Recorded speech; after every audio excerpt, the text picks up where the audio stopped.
A Tarragona, amb el nom de Santa Tecla, s'han batejat hospitals, carrers i capelles, a més de la catedral, la qual va ser dedicada a la santa. Dins del temple, la lletra tau que la identifica llueix més de 3.700 vegades com a escut del capítol. A fora, però just al darrere, un altre temple que porta el seu nom passa desapercebut. Santa Tecla la Vella és una petita capella gairebé oblidada. Però des de quan Santa Tecla és la patrona de la ciutat? I què hi guarda aquesta capella en el seu interior? Ens hi acompanyen? Sota l'ombra d'uns xiprers i d'un teix, a la cantonada del carrer Les Coques i carrer Sant Pau, s'amaga una capella romànica construïda a inicis del segle XIII amb materials reutilitzats d'època romana. L'interior i els voltants de la capella són avui un impressionant lapidari on les restes romanes comparteixen espai amb sepulcres de tota època, com la tomba de l'arquebisbe Bernat d'Olivella, de l'any 1287.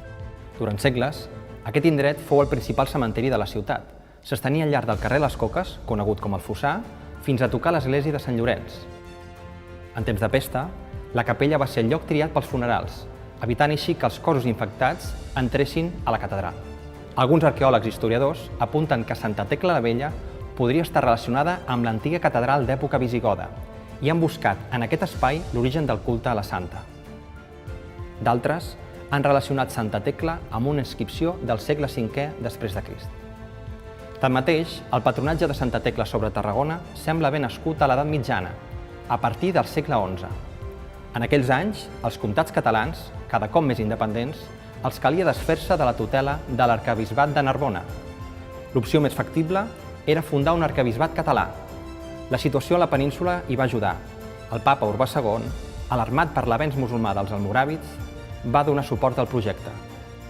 Aprofitant el prestigi de la Tàrraco dels primers cristians, es van proposar recuperar Tarragona per la cristiandat, una ciutat que havia restat abandonada durant segles. Cercant les arrels apostòliques vinculades a Sant Pau, per reforçar la independència respecte a Narbona, va aparèixer Tecla, una deixeble de l'apòstol, i des d'aquell moment, aquella nolleta romana es va convertir en la patrona de la ciutat.